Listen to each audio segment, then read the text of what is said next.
Muito bem, irmãos, nós estamos trabalhando o capítulo de número 1 da nossa Confissão de Fé de Westminster, né? Estamos caminhando aí pelas sessões, porque é assim que é estruturada didaticamente a Confissão de Fé, né? Ela possui sessões onde essas sessões são afirmativas, são declarações a respeito daquilo que nós cremos sobre o tema geral. Nós estamos trabalhando sobre a Sagrada ou da Sagrada Escritura, né?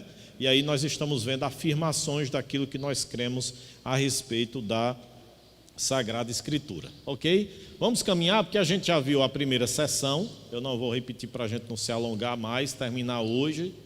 A gente viu também a segunda sessão, né, que trata sobre a questão da divisão da Escritura entre Antigo e Novo Testamento e, consequentemente, os 39 livros, né, que fazem parte do Antigo Testamento e os 27 do Novo Testamento, ok?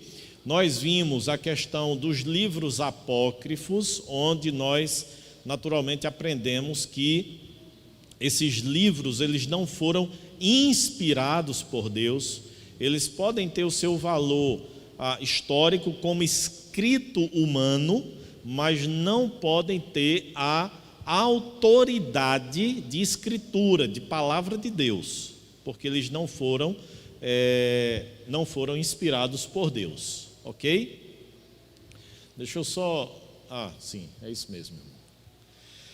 Seção 3, né, os livros comumente chamados apócrifos, aquilo que a gente já viu também, ok? Seção 4 e seção 5, a gente trabalhou conjuntamente, vendo que a autoridade da Escritura, ela não depende do reconhecimento da igreja. Quem valida a igreja é a Escritura, e não o contrário. A Escritura não é a igreja que valida a Escritura. Não é a igreja que diz que a Escritura é a palavra de Deus. É a palavra de Deus que diz se aquela igreja é verdadeira ou não. Certo? E aí eu trabalhei esse ponto, mostrando que lá, no período da Reforma Protestante, além daquelas 4 marcas básicas da igreja, a igreja é una, a igreja é católica / universal, a igreja é apostólica, a igreja é santa. Essas 4 marcas não foram suficientes para identificação de uma igreja genuinamente cristã, de uma igreja verdadeira. Os reformadores entenderam que havia necessidade de mais 3 marcas. Quais são elas? A administração correta dos sacramentos, batismo e santa ceia, ou ceia do Senhor, o exercício fiel da disciplina eclesiástica e terceiro, a pregação fiel da Escritura Sagrada. E aí eu citei para os irmãos, João Calvino dizia, onde há pregação da palavra de Deus, aí há uma verdadeira igreja. Certo? Então a gente trabalhou também esse ponto e chegamos nessa seção 5, onde ela nos mostrou que para que alguém reconheça que a Bíblia é a palavra de Deus, se faz necessário o quê? A operação interna do Espírito Santo de Deus, pela palavra, não é? Pela palavra e com a palavra, certo? Esse é um ponto aí importante a gente destacar nesse aspecto aqui. Porque aí a gente vem para as sessões seguintes, ok?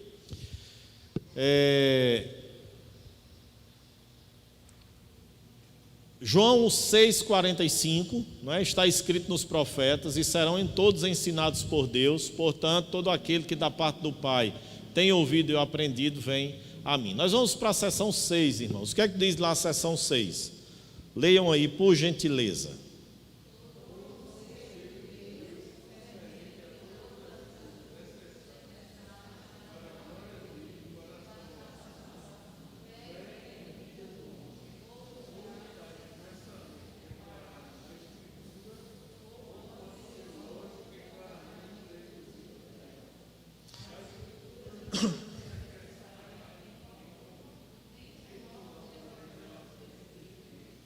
Nem por tradições dos homens. Reconhecemos, entretanto, ser necessária a íntima iluminação do Espírito de Deus para a compreensão salvífica das coisas reveladas na palavra, e que há algumas circunstâncias quanto ao culto de Deus e ao governo da igreja, comuns às nações e sociedades humanas, as quais têm sido ordenadas pela luz da natureza e pela prudência cristã, segundo as regras gerais da palavra, que devem ser observadas, certo? Irmãos, o que é que esse tópico ele vai nos mostrar e ele vai nos ensinar, não é?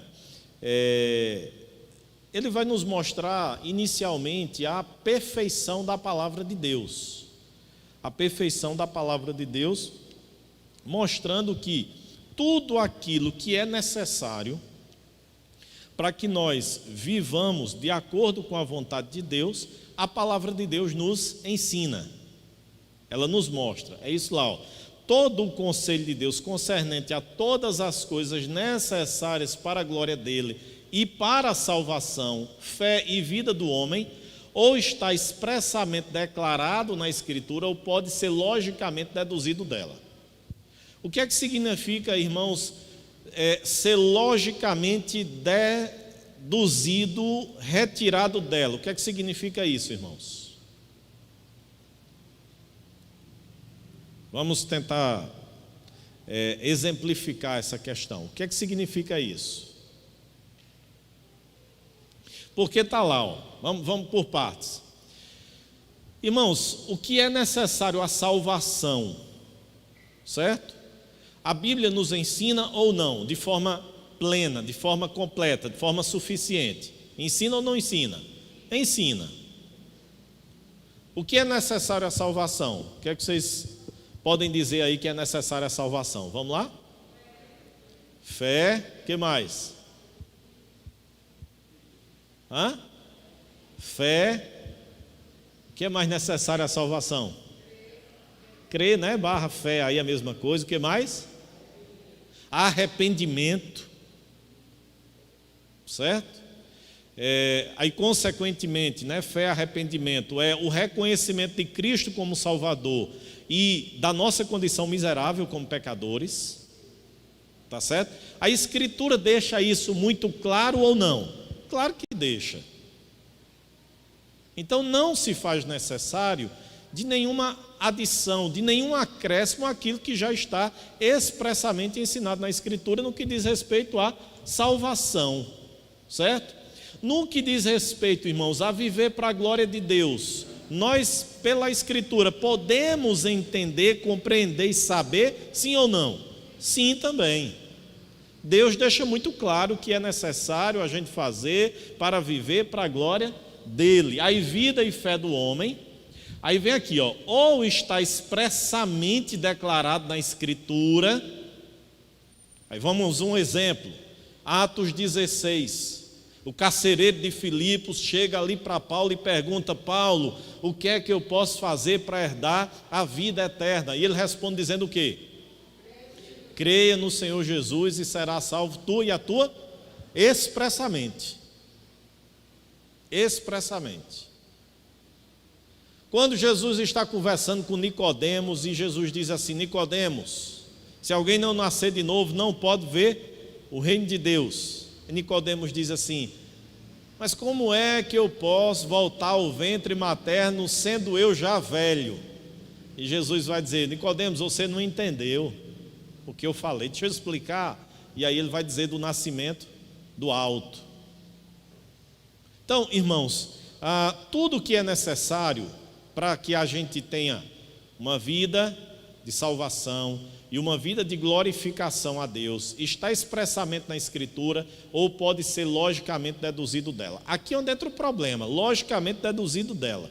O problema no que diz respeito à nossa lógica, ao nosso entendimento, certo? Por quê? Porque quando surgem as questões que envolvem decisões da nossa vida, nós queremos muitas vezes que elas estejam dentro dessa categoria aqui, ó, expressamente declarada na Escritura. Mas elas não estão. Vamos citar alguns exemplos para a gente ir entendendo. Tem na Bíblia dizendo com quem você vai casar? Tem na Bíblia dizendo qual é a data para você se casar, quantos anos você tem que se casar? Tem não. Mas a pergunta é: pode ser deduzido dela? Pode. Pode.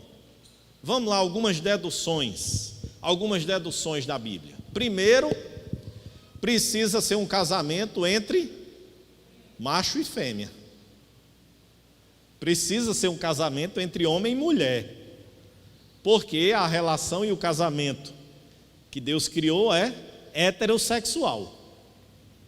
Segundo, precisa ser o quê? Uma relação de monogamia. Terceiro, precisa ser numa relação de julgo igual, ou seja, partilharmos a mesma fé. Então, quando eu vou namorar uma pessoa, quando eu vou pensar em casar com aquela pessoa, eu preciso avaliar isso. Essa pessoa é de fato homem ou ela é mulher? Ou nós estamos comprometidos nessa relação? Nós partilhamos a mesma fé, sim ou não? Aí se você se envolve com alguém que não é crente, que não tem a sua mesma fé, biblicamente, irmão, já está lá dizendo, logicamente deduzido dela que não deveria ser. Ah, mas eu casei, aí a decisão sua. Mas biblicamente está lá claro que esse indivíduo ou essa jovem não faz parte daquilo que Deus quer para a sua vida. Quando é que eu tenho que me casar? Tem dizendo na Bíblia o ano? Com quantos anos? Tem não. Mas pelo menos 3 coisas nós precisamos quando pensamos em casamento. Maturidade emocional, certo? O que é maturidade emocional? Até falava isso ontem com os jovens e adolescentes. É quando o casal está lá e surge a primeira briga, o primeiro problema. Aí vai a menina sem maturidade: mamãe, papai, vem aqui socorrer, tá? Ou então corre para a casa de mamãe e papai. Ou o filho também, o homem. Sem maturidade espiritual, ou imaturidade emocional. Certo? Não tem maturidade emocional suficiente para resolver os problemas ali entre os dois. Maturidade espiritual, ou seja, justamente essa perspectiva de estar firme no caminho do Senhor.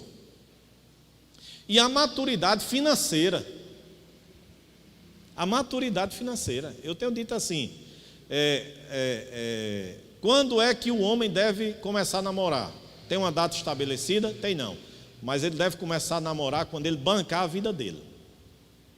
Quando o carrinho que ele andar não for o carrinho de papai.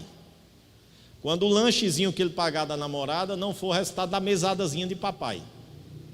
Não é? Quando a roupinha que ele usar for comprada fruto do suor do trabalho dele, e não porque papai e mamãe compraram. Enquanto não fizer isso, não deveria nem namorar.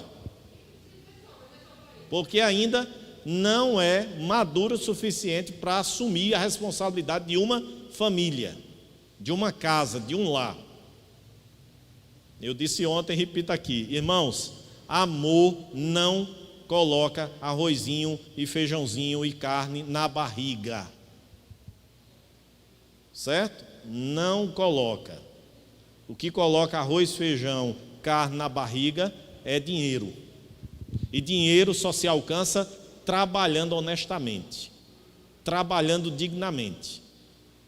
Certo? Então essa história de, eu vou me casar, vai surgir alguma coisa. Se não trabalha, se não tem como sustentar, não estou falando de riqueza não.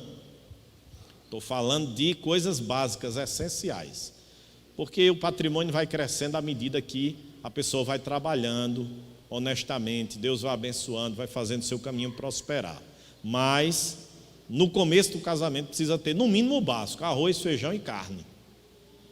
Precisa pagar as contas, certo? Precisa ter a coisa essencial, ok? Então, não está expresso, mas pode ser deduzido dela? Pode. Vamos lá. Tem na Bíblia dizendo qual profissão eu tenho que ser? Não. Não tem expressamente. Mas pode ser deduzido dela? Pode sim. Pode ser deduzido dela. Quais são os princípios para que eu escolha a minha profissão? Aptidão, afinidade com aquela área de atuação, mercado de trabalho. Tudo isso, irmãos, faz parte da dedução, não é, da Escritura, para que eu possa escolher a minha profissão. E principalmente o objetivo maior, que é esse aqui, ó, a glória de Deus. Como é que eu posso glorificar a Deus sendo essa profissão aqui, desempenhando esse ofício? Certo? Então, mudança de emprego. Vamos lá, outra proposta, mudança de emprego. Tem dizendo assim, ó, fique no emprego até tal data, dessa data para outra você muda. Tem dizendo? Tem também não. Mas pode ser deduzido da Escritura? Pode. Pode.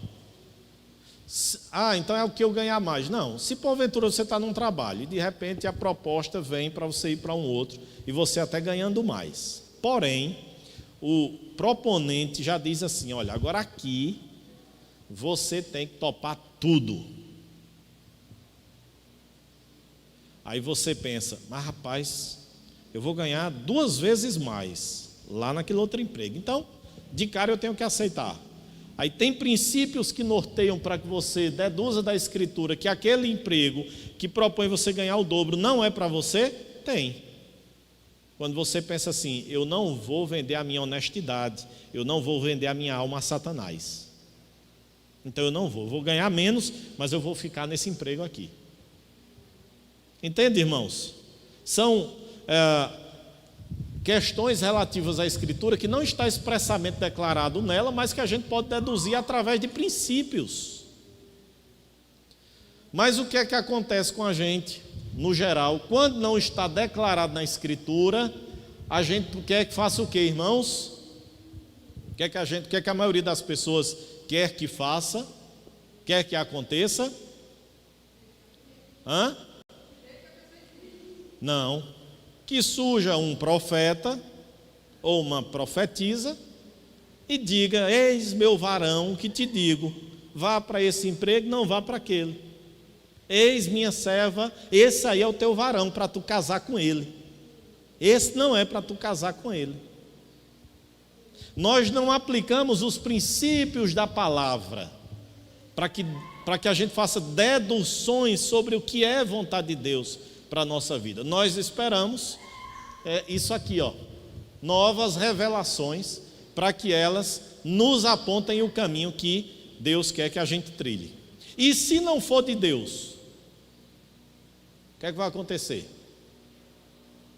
Irmãos, se for do homem, se for desejo do homem, o que é que vai acontecer? Aí você vai fazer aquilo que Filipe Ansem disse, você vai ficar decepcionado com Deus, entre aspas, porque não é o Deus da Bíblia, mas o Deus que os profetas e as profetisas criam. Certo? Então, a gente precisa realmente entender, irmãos, que a Bíblia aqui, esse tópico aqui dentro da teologia sistemática, quando a gente trabalha ele, isso aqui chama-se suficiência da Escritura. O que é algo suficiente?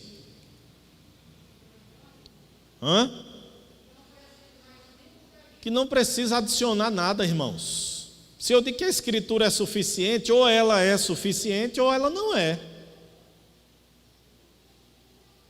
Quando você está lá se alimentando e você comeu o suficiente para saciar a sua fome, e alguém chega e diz, coloca mais um pouquinho, você diz, não, já foi o suficiente. Significa que não precisa mais de 1 grão de feijão, já está bom.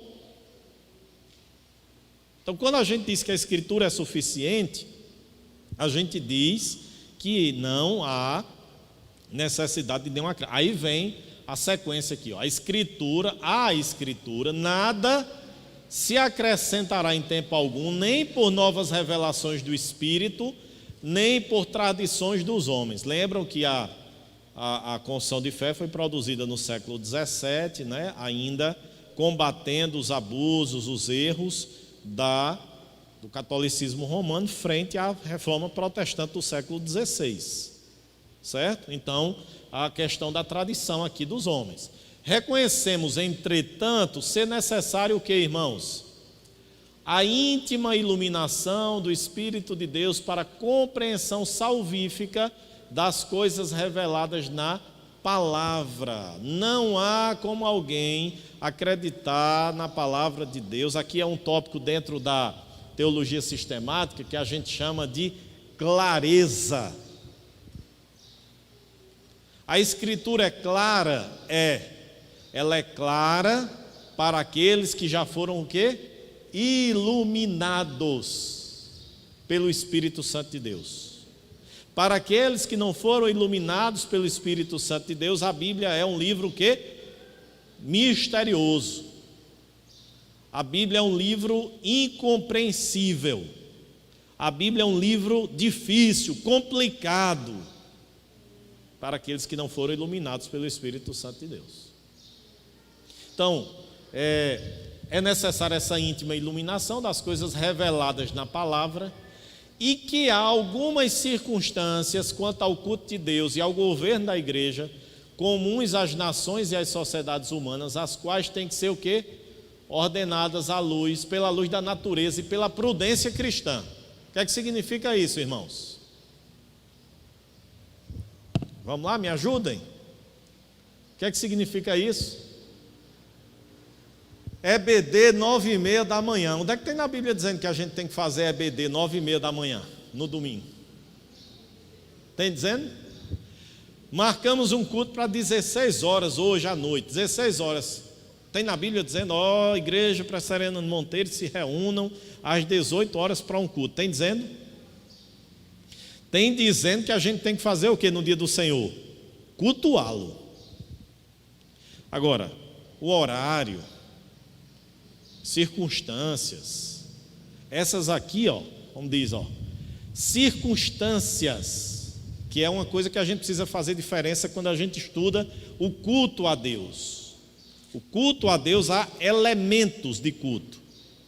Circunstâncias, há circunstâncias diversas e diferentes que estão aqui, sendo variadas de acordo com as nações e as sociedades humanas, certo? Ou que podem ser ordenadas pela luz da natureza e pela prudência cristã. Ou seja, nós nos reunimos na EBD por causa dessa liberdade que a confissão de fé nos dá, para que à luz da natureza, da prudência cristã, nós nos reunamos em prol de estudarmos a palavra de Deus. Sim, Tiago.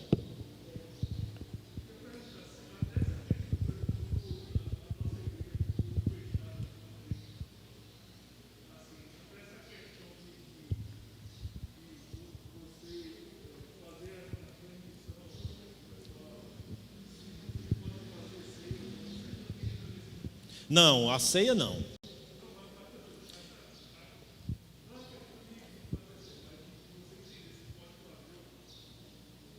Se pode ou não fazer a ceia, especificamente a ceia ou o culto? Não, o culto eu entendo que sim. O culto eu entendo que sim. Por que o culto eu entendo que sim? Porque os elementos aqui de culto, tá certo? Os elementos de culto aqui, como leitura da palavra, orações, cânticos, hinos, certo? Esses elementos a gente vê justamente no Novo Testamento exemplos e modelos de famílias que fizeram no ambiente doméstico também, certo? Já os sacramentos não, como o batismo e a ceia. Nós não encontramos na Bíblia, no Novo Testamento, nenhum momento em que isso foi celebrado no âmbito familiar. O batismo a gente ainda tem situações onde Paulo estava, como carcereiro mesmo de Filipos, na casa dele, e ali ele já batizou. Mas a ceia a gente sempre vê uma reunião presencial, certo? Onde naturalmente o sacramento da ceia foi ministrado. Então, quanto ao culto, não, por quê? Porque o culto a gente percebe que ele tem elementos que são também vivenciados em casa, no ambiente do culto doméstico, certo? Agora, quanto à questão da ceia, não. Ok? Tranquilo aqui, irmãos? Entenderam? Vamos dar mais alguns exemplos dentro disso aqui. Tem gente que é radical, né? Aí diz assim, eu ouvi um colega pastor dessa linha extremista, né? Esses dias fazendo um discurso em relação à não celebração não fazer um café da manhã na Páscoa, como a gente fazia tradicionalmente. Aí, não, porque na Bíblia não tem dizendo isso. Porque na Escritura não tem dizendo isso. Aí eu fiquei refletindo, irmãos, e onde é que entra essa liberdade que a Escritura nos dá para que, à luz da natureza, pela prudência cristã, de acordo com o contexto que a gente está inserido, a gente possa fazer algumas adaptações. Dentre elas, qual o problema de que a gente celebre a ressurreição de Cristo, movendo a igreja a um momento de café da manhã, onde a gente está celebrando ao Senhor? Aí essa turma diz, não a cantata de Natal, não a celebração de Natal. Por que? Qual a besteira? Porque não tem na Bíblia. Então não tem na Bíblia também microfone, não tem na Bíblia também bateria, não tem na Bíblia uma série de coisas, ornamentação. Entendeu? Então assim, é um radicalismo, irmãos, que avança frente à lógica humana. Frente à lógica humana. Não é? Sim, Tiago. E isso, a própria ideia de escola dominical, culto dia de semana. Mas qual o problema de que nós nos reunamos na terça, na quinta, para orar, para estudar a palavra de Deus, a Bíblia Sagrada? Eu estava até dizendo aqui, eu estou pensando, depois de terminar aqui essa reforma, aqui da cozinha, a gente promover aqui, ou uma vez na semana, ou no domingo de manhã, um cafezinho da manhã, assim, para quem quiser vir, entendeu? Não é para a igreja toda não, mas chegar aqui de 8 horas, vim tomar café na igreja, um cafezinho, um pão, uma bolacha, senta ali no balcão, toma um café, já fica para a EBD, para a escola dominical. Qual o problema? Tu vem, né, Jorge? Vamos começar a fazer isso, né? Quem quiser vir, vem, a gente chega de 8 e pouquinho aqui na igreja, toma um café, bate um papo, 9h30 a gente começa a EBD aqui, né? Então assim, qual o problema, irmãos, da gente ter atividades que não estão expressamente aqui, expressamente na Escritura, mas que podem ser deduzidas dela para um propósito que é a glória de Deus. Quando a gente faz uma cantata, é para a glória de Deus. Quando a gente faz um culto da ressurreição às 6 da manhã, às 5 da manhã, o café da manhã, é para a glória de Deus. Quando a gente faz uma escola dominical que não está expressamente na Escritura, mas que a gente faz para estudar a Escritura, é para a glória de Deus. Então, é esse ponto aqui que precisa ficar bem claro aqui, tá certo? Ficar bem claro aqui para os irmãos. Os quais devem ser ordenados e tal, segundo as regras gerais da palavra, que devem ser observadas. Regras gerais da palavra de Deus. É por isso, irmãos, que o reverendo Roberto Brasileiro, que é o presidente do Supremo Conselho da nossa igreja, e vários, entre eles o Nicodemos, o próprio Hernandes, tem dito, a igreja presbiteriana do Brasil não é uma igreja neopuritana. Não é uma igreja neopuritana. Há um grupo, há um ramo, há um grupo de pastores que naturalmente tem seguido essa vertente, mas não é a instituição. A igreja presbiteriana do Brasil não é uma igreja neopuritana, nem é uma igreja também pentecostal e neopentecostal. Aí são os extremos e a gente está buscando o equilíbrio, ok? Vamos mais, irmãos. Vamos ler lá, Salmo 119, 105, que é que diz? Lâmpada para os meus pés é a tua palavra e luz para os meus. Alguma dúvida quanto à seção 6, irmãos, aqui que a gente trabalhou? Dúvidas aqui? Tranquilo, podemos avançar?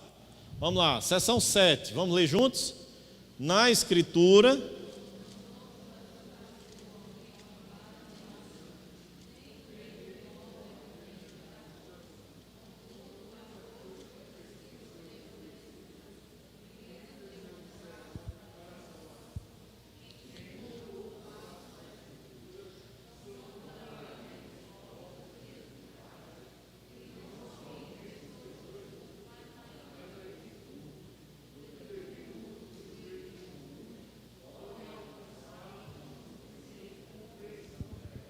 vamos lá, irmãos. Na Escritura não são todas as coisas igualmente claras em si, nem do mesmo modo evidente a todos.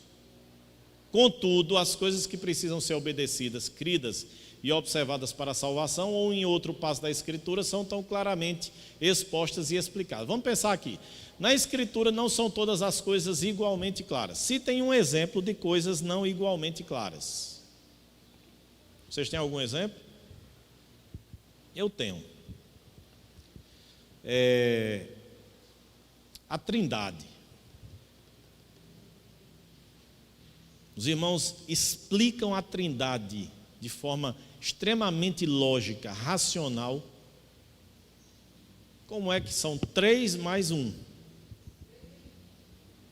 Ao mesmo tempo, eles não são manifestações de um só Deus, como foi ensinado lá nos primeiros séculos, uma heresia. Por outro lado, não são 3 partes que se unem e formam um. É um Deus, e a gente vai estudar isso no capítulo 2 da Confissão de Fé, da Santíssima Trindade. É um Deus, mas ao mesmo tempo 3 pessoas, com os mesmos atributos. Como é que isso funciona? A gente explica, a gente monta sistemas para dar uma ideia, mas aqui, irmãos, é no campo da crença, é no campo da fé. Então, há coisas que não são totalmente evidentes da Escritura, mas elas precisam ser o quê? Obedecidas, cridas e observadas. E observadas. Se a Bíblia diz que há Trindade, eu creio criar. Aquilo que eu disse, eu sou obrigado, irmãos, para que eu faça uma distinção entre um cético, um incrédulo e um crente, é a Escritura. Não me queira fazer acreditar em histórias contadas, mirabolantes, e depois colocar em mim uma pecha de incrédulo, de seco, de duvidoso, de cético, não. Eu creio na Escritura. Por que é que eu acredito que Jonas passou 3 dias no ventre de um peixe? Por que é que eu acredito? Porque a Bíblia diz. Agora, se você chegar para mim hoje e disser, pastor, eu estava lá no açude de Pocinhos e um peixe grande me engoliu e depois me vomitou lá do outro lado, eu digo, rapaz, vai contar essa história aí para quem você quiser. Eu não acredito nisso, não. Certo, irmão? Agora, a Bíblia diz que Jonas passou, aí eu acredito. É isso que faz diferença. Por quê? Porque surgem aí essa turma, né? Porque eu fui arrebatado, levado ao inferno, e Deus me mostrou isso, isso e isso. Aí, fulano foi no inferno. Eu mesmo não quero nem ir lá, nem ter uma visão. Não é? Se eu pudesse ter alguma visão, eu queria que o Senhor fizesse como fez com João. Certo? Me levasse para ver a glória eterna. Mas ir para o inferno, visitar lá, quero nada. Não é? Então, aí o cara aparece, aí conta, aí todo mundo, eita, olha, eu não acredito. Então o senhor é cético. Não, eu acredito na Bíblia. A Bíblia diz que Deus arrebatou João, certo? Lá na ilha de Patmos, que Deus deu visões maravilhosas a João. Aí eu acredito que a Bíblia diz. A Bíblia diz. Porque Paulo foi levado ao 3º céu, viu coisas indescritíveis ao homem, porque diz na Bíblia. Porque Deus do nada fez todas as coisas. Eu acredito porque a Bíblia diz que foi assim. E isso é o que faz diferença entre um crente e um incrédulo. Não queira colocar essa pecha de incrédulo para quem não acredita nessas coisas surreais que são inventadas aí por essa turma que diz ter visões. Tá certo? Então elas precisam ser obedecidas, cridas e observadas para a salvação. Um ou outro passo da Escritura são tão claramente expostas e explicadas, que não somente pessoas cultas, mas ainda os incultos, no devido uso dos meios comuns, podem alcançar uma suficiente compreensão delas. Eu falei isso aqui terça-feira, irmãos, que ser discípulo de Jesus não é necessariamente alguém que fez graduação, pós-graduação, não é um doutor. Um analfabeto pode ser discípulo de Jesus? Claro que pode. Pode fazer discípulos para Jesus? Claro que pode. Aí usa o que, irmãos? Usa os meios o que? Comuns, certo? podem alcançar uma suficiente compreensão delas. Pregação, ensino. Eu nunca me esqueci uma orientação, e eu até sempre dou essa orientação para o pessoal que faz algum curso, né, na área de pregação, de ensino comigo, no sentido assim. Nunca me esqueci essa orientação. Olha, pregue para o analfabeto entender. Porque se o analfabeto entender, o doutor que vai estar no auditório vai entender também. Então, eu preciso, irmãos, falar a linguagem mais acessível possível, para que todos no auditório possam entender a mesma verdade, por mais profunda que ela seja. Por mais difícil e complexa que ela seja. É o meu desafio, como pregador, a falar de uma forma clara, certo? De modo que as pessoas entendam. Com isso, você não significa que vai ser pobre no linguajar, que vai ser pobre no seu vocabulário, certo? Mas que você vai comunicar a verdade de maneira extremamente clara para que todas as pessoas, cultas ou não cultas, certo? Ou os incultos, eles possam entender e compreender a mesma verdade, porque o Senhor não chamou apenas doutores, instruídos, o Senhor também chamou pessoas simples para o seu reino. É isso que eu acho bonito, irmãos, do Evangelho e da igreja. É que Deus chamou todo mundo. Deus chamou negro, Deus chamou branco, Deus chamou pobre, Deus chamou rico, Deus chamou mulher, Deus chamou homem. Isso é o bonito na igreja, é a diversidade. É Deus não fazer essa igreja de rico, igreja de pobre, não é? Igreja de instruídos, igreja de analfabetos. Não, todo mundo misturado, unido pelo mesmo Deus, pela mesma fé, pelo mesmo batismo. Isso é o que é bonito. Sim, Giovanni.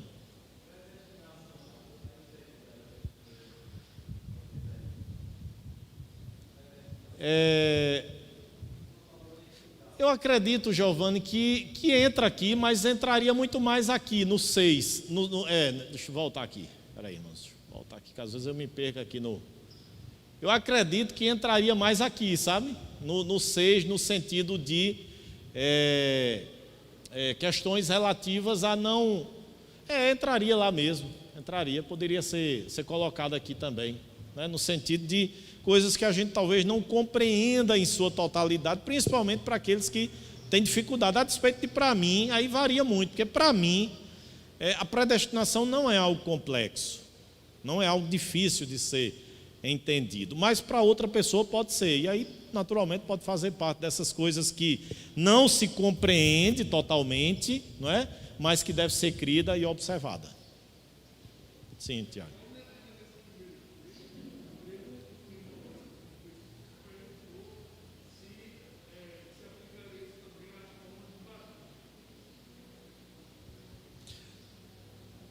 Também, pode ser. É porque, veja bem, irmãos, vai variando muito da mente e da compreensão doutrinária que a pessoa tem. Por exemplo, para mim não há muito mistério na questão da predestinação nem da forma de batismo. Mas para outras pessoas há uma complexidade e uma dificuldade de entender isso. Eu acredito, Giovanni, muito mais na questão da predestinação, eu acredito que é algo mais complexo, a conciliação entre a predestinação e a soberania de Deus e a responsabilidade humana. Eu creio que unir essas duas coisas, não é? Elas são mais complexas para a mente humana. Vou exemplificar. Deus diz que nossos dias estão escritos e determinados por Deus quando nenhum deles havia ainda. Isso é o quê? Soberania. Mas, por outro lado, quando a gente adoece, o que é que a gente faz? A gente ora e pede para que Deus cure. Soberania de Deus e responsabilidade humana. Como é que concilia isso aí? Quando acontece algo de não ser curado, a gente diz, foi soberania de Deus. Quando a pessoa é curada, a gente diz, foi resposta de oração. Então, isso é muito, eu acho que essa conciliação ela é muito mais complexa da gente entender do que propriamente o aspecto da predestinação, porque a predestinação em si só trata da salvação. Vocês sabiam disso? A predestinação só trata da salvação. Está lá dentro do tópico geral da teologia sistemática, soteriologia, certo? E aí a gente trata sobre salvação, predestinação ou eleição, certo? Quando a gente trata sobre as questões do nosso dia a dia, elas não estão dentro do âmbito da predestinação, elas estão dentro do âmbito da livre agência de Deus, ou livre agência humana, trocando em miúdos. Eu ser filho de Deus ou não, realmente é algo que está relacionado à predestinação. Agora, eu vim hoje de manhã com essa roupa, Deus predestinou que eu viesse com essa roupa hoje de manhã? Foi a livre agência de Deus que me permitiu, a livre agência que Deus deu ao homem, que permite com que eu vá lá no meu guarda-roupa e escolha qual é a roupa que eu quero vir hoje de manhã. Certo? Então, sim, Toninha.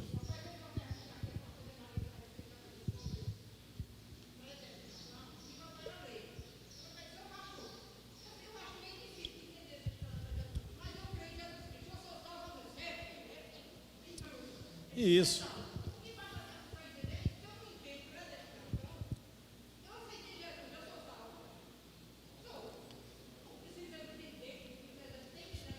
É bom que entenda, mas claro que o básico e o essencial para a pessoa ser salva é a fé em Cristo, não é? Mas faz parte justamente disso aqui, ó, né? Do devido uso dos meios comuns, a gente compreender aquelas questões que estão lá, ó, de certa maneira misteriosas. Eu gosto dessa definição do R.C. Sproul, não é? Ele tem um livro muito bom intitulado O Mistério do Espírito Santo, certo? Acho que é até publicado pela a nossa editora, a editora Cultura Cristã. E ele trabalha esse aspecto assim, quando ele entra na questão da trindade, não é? Ele fala sobre isso, ele fala sobre mistério. Há coisas que elas são, pela Bíblia, elas são misteriosas, não significa que elas são contraditórias, que elas são antagônicas, mas que elas são misteriosas. O que é um mistério? O mistério é algo que é verdade, que existe, que acontece, mas que eu não sei o completo funcionamento dele. Ok? Mas que num determinado momento, quando o mistério é aberto, eu compreendo, eu entendo. O mistério foi revelado, o mistério foi desvendado, eu então entendi e compreendi. Vou exemplificar à luz da Bíblia. A vinda de Jesus, irmãos, foi um mistério ou não?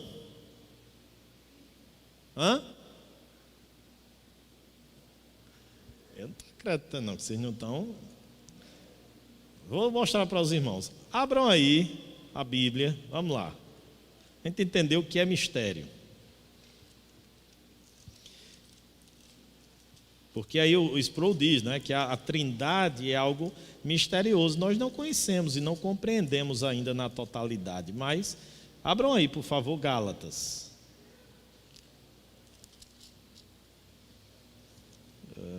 Deixa-me só encontrar aqui, viu, irmãos?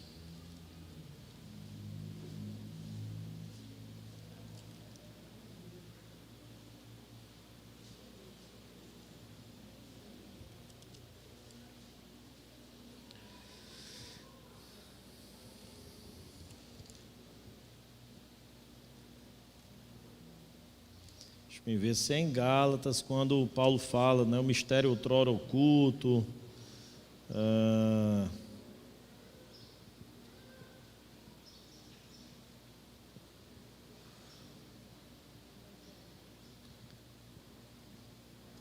É em Gálatas, me ajudem aí, irmãos. Me ajudem aí, quando Paulo fala em Gálatas sobre mistério que vê à tona e tal.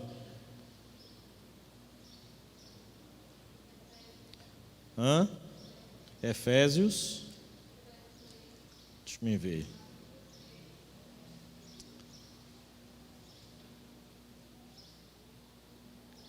Qual a referência aí de Efésios, Valquíria? 3, verso 3. Paulo fala aqui também, mas em Gálatas fala. Efésios 3:3, né? Pois segundo uma revelação, me foi dado conhecer o mistério, conforme escrevi há pouco, resumidamente. Paulo está falando, irmãos, sobre essa questão da obra de Cristo, da vinda de Cristo, como algo extremamente misterioso, mas que fora revelado quando naturalmente Cristo nasceu. E aí há um outro texto que eu queria fazer referência, esse eu acredito que eu vou encontrar com mais facilidade, é 1 Coríntios, inclusive é um texto que a gente usa ele, utiliza ele de forma equivocada, não é? 1 Coríntios 2, versículo de número 9, que a gente usa esse texto para se referir ao futuro, né? O que é que diz aí, 1 Coríntios 2, 9?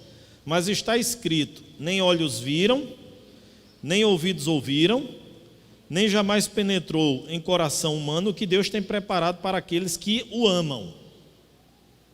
Paulo está falando sobre o que aqui, irmãos? Versículo 10, mas Deus nulo revelou pelo seu Espírito, porque o Espírito a todas as coisas perscruta até as profundezas de Deus. A quem é que Paulo está falando aqui? Nem olhos viram, nem ouvidos ouviram, nem jamais penetrou em coração humano o que Deus tem preparado para aqueles que o amam. Mas Deus nulo revelou pelo seu Espírito. Ele está falando a respeito de Cristo, da mensagem da cruz, que outrora era misteriosa e que naturalmente agora veio à tona, não é, com a obra e com a pessoa de Cristo Jesus. Ok? Tranquilo, irmãos? Então, nós temos coisas na Bíblia que são misteriosas. Quando é que a gente vai compreendê-las totalmente? No céu. Quando a gente morrer ou quando Cristo vier. Certo? Aí são coisas que realmente estão ocultas ou que são misteriosas e que nós vamos compreender quando o Senhor Jesus vier. Mas o que a gente está enfatizando é que o básico, o essencial, o necessário para que a gente seja salvo e para que a gente viva de forma que glorifique a Deus, as Escrituras Sagradas, elas nos fornecem, elas nos ensinam. Ok? Vamos seguir? Mateus 5,18, leiam aí, por favor. Todo mundo, irmãos, vamos lá?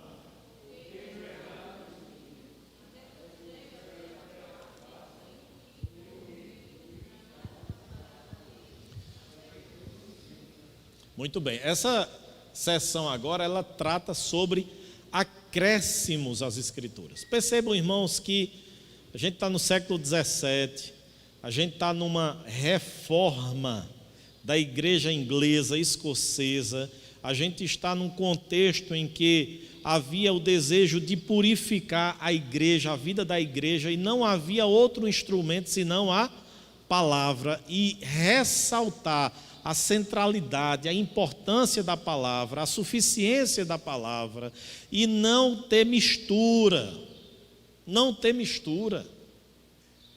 Aí vamos lá para a sessão de números 8, para a gente caminhar para o término. O que é que diz lá, irmãos? O Velho Testamento em hebraico, vamos junto comigo? Língua comum do antigo povo de Deus, e o Novo Testamento em grego, a língua mais geralmente conhecida entre as nações no tempo em que ele foi escrito. O que é que acontece? Sendo inspirados imediatamente por Deus e pelo seu singular cuidado e providência, conservados puros em todos os séculos, são por isso que autênticos, e assim em todas as controvérsias religiosas, a igreja deve apelar para eles como para um tribunal, um supremo tribunal. Mas não sendo essas línguas conhecidas por todo o povo, o que é que acontece?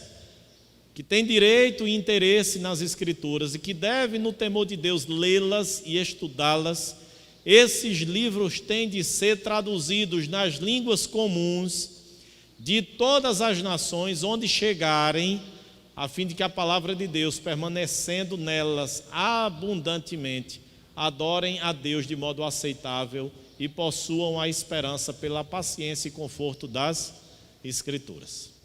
Significa que, deixa eu tentar explicar isso de maneira bem prática para os irmãos, só para a gente entender um pouquinho. O que nós temos aqui, irmãos, é o quê? É a palavra de Deus. Mas assim, de forma, dentro da crítica textual, o que nós temos aqui é uma tradução. Tá certo? O que nós temos é uma tradução. Não é uma cópia. Cópia é aqui, em hebraico e grego. Cópia. Os copistas foram, através dos séculos, fazendo cópias dos textos dos manuscritos originais. O que nós temos aqui é uma tradução de quê? Dessas cópias. Tá certo? O que nós temos é uma tradução dessas cópias. Se os irmãos pesquisarem lá no YouTube, vão ver o reverendo Augusto falando sobre isso, que é a praia dele, é a área dele, né? Que é questão de hermenêutica, interpretação bíblica, e ele vai explicar isso também de maneira extremamente clara para os irmãos, né? O que nós temos como inerrante são as cópias e não as traduções. Agora, há traduções extremamente confiáveis, dentre elas essa que os irmãos estão usando aí. Qual é? A ARA, a atualizada revista, a Almeida Revista e atualizada, tá certo? Algumas traduções, elas são extremamente confiáveis. O que é que significa que elas são extremamente confiáveis? É que elas reproduziram ou tentaram reproduzir com maior fidelidade o sentido das cópias, em hebraico e grego. Tá certo? Então o que nós temos aqui é uma tradução. As cópias, né, elas é que são os textos inerrantes. E aí, naturalmente, traduções confiáveis significam que são traduções fiéis às cópias. Tranquilo? Deu para entender? E aí a gente vem para esse ponto aqui, né? O hebraico e o grego não significam que elas são línguas sagradas. Significa que elas são línguas que foram usadas por Deus no tempo e no espaço, né? Então, naquele momento ali no Antigo Testamento era o hebraico falado pelo povo de Israel. No Novo Testamento era o grego que predominava, né? E que naturalmente foi utilizado pelos escritores do Novo Testamento, juntamente com o aramaico, porque há alguns textos foram escritos em aramaico. E aí o que é que acontece aqui? Não sendo essas línguas conhecidas por todo o povo de Deus, o que é que acontecia no período medieval? O máximo que tinha era uma cópia lá do hebraico e grego em latim, a Vulgata Latina, certo? E quem é que tinha acesso ao latim? Poucas pessoas, ou o clero. Aí quem era que lia a Bíblia? É como se eu estivesse aqui hoje nessa escola dominical e só eu conseguisse ler a Bíblia. Vocês estivessem aí só de corpo e alma. Aí eu quem dizia, olha, está dizendo aqui assim, viu? Aí vocês vão dizer, que conversa é essa, pastor? Onde é que está dizendo isso? Se vocês não têm acesso ao conhecimento, não têm acesso à leitura, ao texto, tudo que eu dissesse para vocês seria o quê? Seria verdade. Tudo que eu dissesse seria verdade, porque vocês não teriam algo para comparar se o que eu digo é verdade ou não. Aí os reformadores disseram, fazem o quê? E aí a Confissão de Fé de Westminster validou isso, O povo de Deus tem direito e interesse nas Escrituras, tem que fazer o quê? Ler, estudar. Esses livros têm que ser o quê? Traduzidos para as suas línguas maternas, certo? Se está lá na Inglaterra, tem que ter. Aí foi quando houve a tradução, né? A King James, que eu falei para os irmãos, a versão do rei, né? Foi a primeira versão que inclusive utilizou o quê? Essa divisão de versículos, né? E e capítulos aí que a gente viu, ok? E tantas outras versões. Para que o que aconteça aqui, ó, nas línguas comuns de todas as nações, onde chegarem, a fim de que a palavra de Deus, permanecendo nelas abundantemente, adorem a Deus de modo aceitável. Certo? Então, qual é a primeira atitude de Lutero depois da Reforma Protestante? Começar a traduzir para o alemão, para que o povo tivesse acesso à Bíblia. E aí, com a Bíblia na mão, meu amigo, aí o povo podia se sentar e ouvir o sacerdote falar. Aí o povo podia sentar e dizer assim, é verdade. Fazer a mesma coisa que os bereanos fizeram. Lembram dos bereanos? Quem estava pregando lá não era Altino, não, era Paulo, meu amigo. E eles todos os dias estavam conferindo para ver se o que Paulo ensinava era verdade ou não. Certo? Tranquilo aqui? Vamos seguir para a gente terminar. Seção 9 e seção 10, que aí a gente fecha. Vamos lá ler vamos ler seção 9. A regra infalível de interpretação da Escritura é a mesma Escritura. Quem lembra disso aqui no curso de hermenêutica? Primeiro princípio hermenêutico. A Bíblia interpreta a própria Bíblia. A Bíblia interpreta a própria Bíblia. Portanto, quando houver questão sobre o verdadeiro e pleno sentido de qualquer texto da Escritura, esse texto pode ser estudado e compreendido por onde? Por outros textos que falem mais claramente. A Bíblia interpretando a própria Bíblia. Aí, ó, irmãos, aqui, ó. Eita, saiu ali. Me ajudem aí, alguém vai ali colocar. Dá um F5 ali, Amanda, por favor.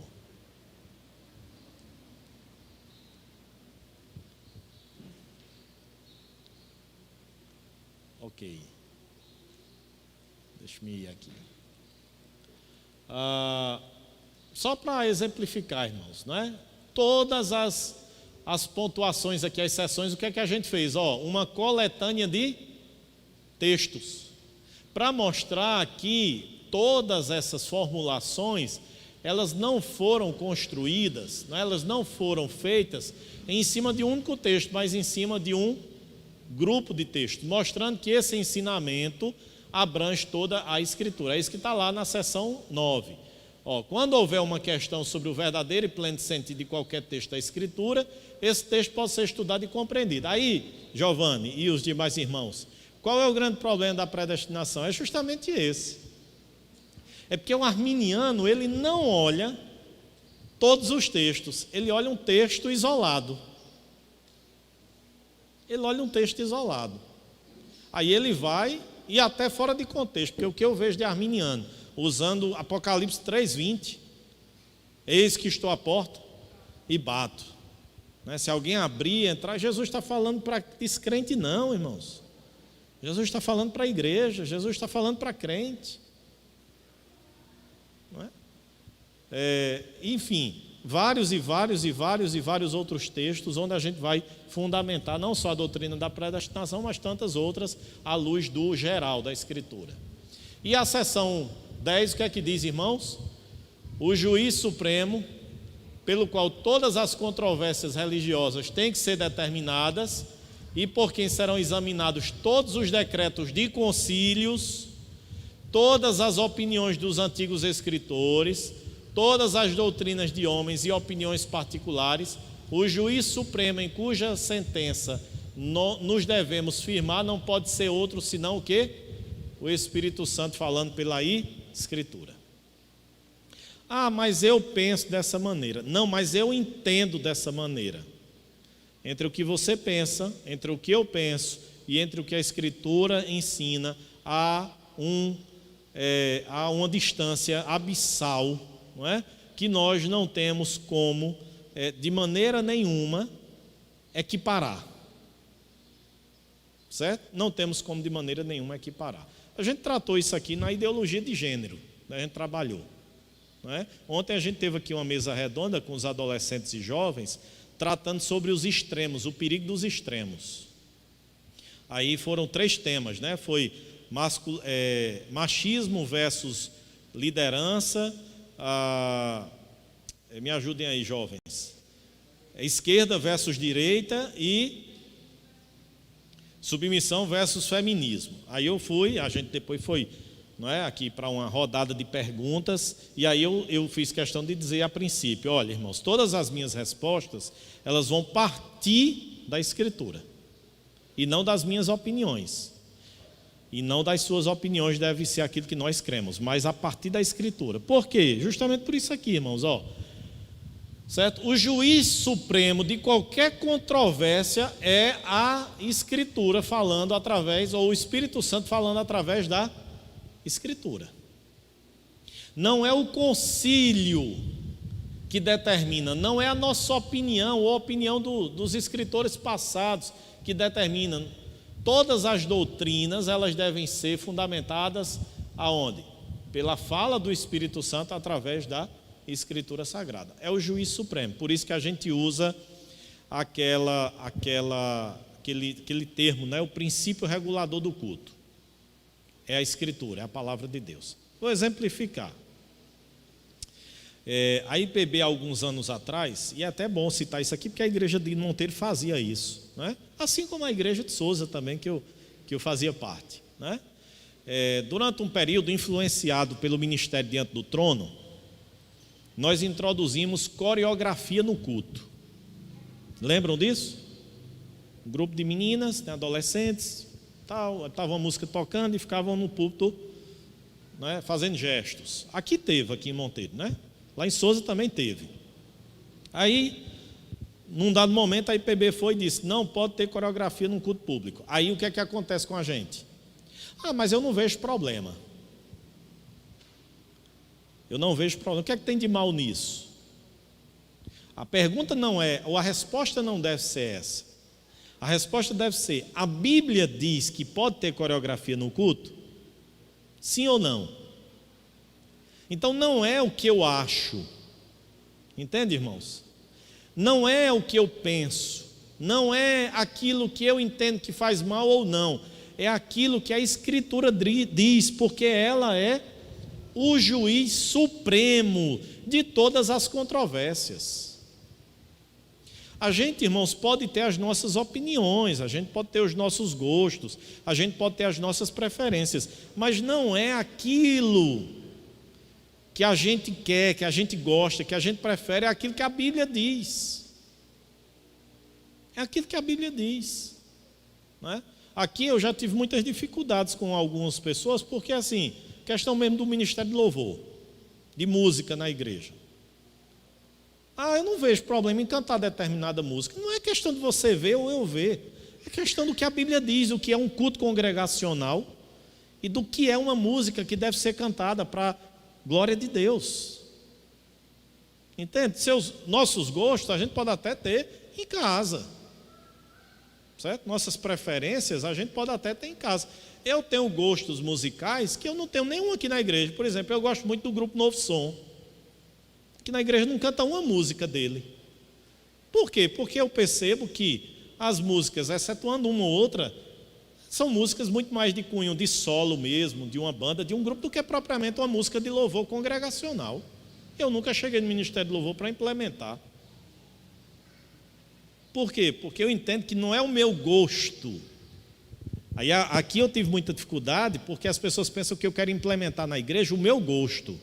Não é o meu gosto não, irmãos, é o que a igreja, é o que a Bíblia diz que a igreja deve fazer. É o que a Bíblia ensina que a igreja deve fazer. Meus gostos, minhas preferências, isso aí eu aplico na minha casa.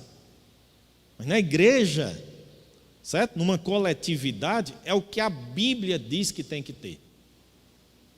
Certo? Então, quando a IPB decidiu, não tem coreografia no culto público, então, eu não vejo problema nenhum, eu não vejo.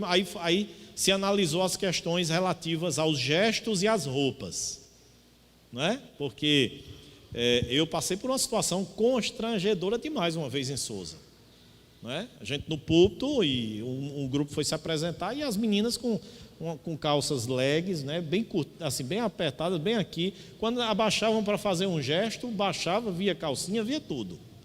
Não é? Assim, convém.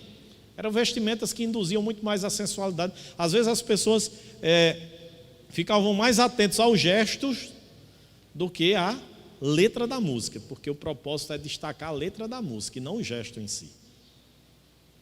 não é? Então, mas eu não. Aí o pessoal, não, mas se for uma roupinha composta, bonitinha, direitinho, não é questão, irmão, só disso não. Que isso aí você se corrigir, era só a IPB dizer, tudo bem, irmãos, pode ter coreografia, mas a coreografia tem que ser com roupas decentes, compostas. Não é essa a questão. A Bíblia diz que no culto público pode ter ou não. Certo? Então, a gente quando trata sobre esse ponto aqui, ele é necessário, ele é importante. Aí não se aplica só à igreja, não. Eu citei aqui o exemplo de culto público, de igreja, mas é em tudo na nossa vida. É em tudo na nossa vida. Vamos lá. O governo, eu falo governo tudo, viu? Executivo e legislativo. Vai lá e aprova uma lei onde legaliza o casamento entre pessoas do mesmo gênero. Aí o que é que acontece? A Bíblia é o juiz supremo. Para a igreja, essa lei é aceita?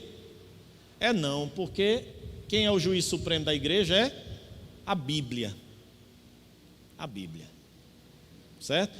E não uma lei humana, não algo fruto da cultura humana, não decisões de concílios, porque as decisões de concílios, elas precisam estar o quê? Respaldadas na palavra, na Bíblia, na Escritura Sagrada. Aí quando eu penso em concílio, irmãos, penso no próprio conselho da igreja, penso no presbitério, penso no sínodo, no Supremo Concílio, penso em decisões, elas precisam estar pautadas de acordo com a Escritura Sagrada, a palavra de Deus, e não de acordo com as nossas opiniões. Dúvidas, irmãos? Vamos lá, as dúvidas para a gente fechar essa parte aqui da Escritura. Nenhuma? Entenderam tudo ou não entenderam nada? Não é? Mas são questões para os irmãos refletirem, tá certo? Refletirem, pensarem bastante.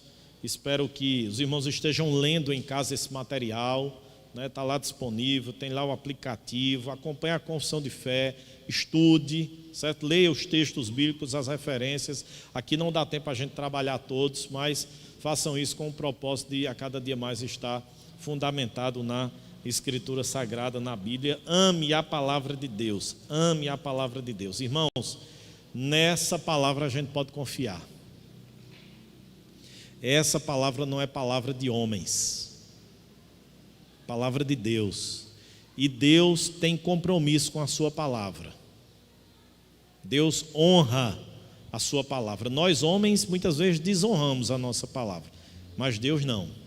O que Ele promete, o que Ele diz, o que Ele vai fazer, Ele cumpre cada uma delas. Por isso que nem um tio, nem um i, nem se acrescentar, nem se retirar dessa palavra, porque ela é de fato a palavra de Deus, nossa única regra de fé e prática. Amém? Vamos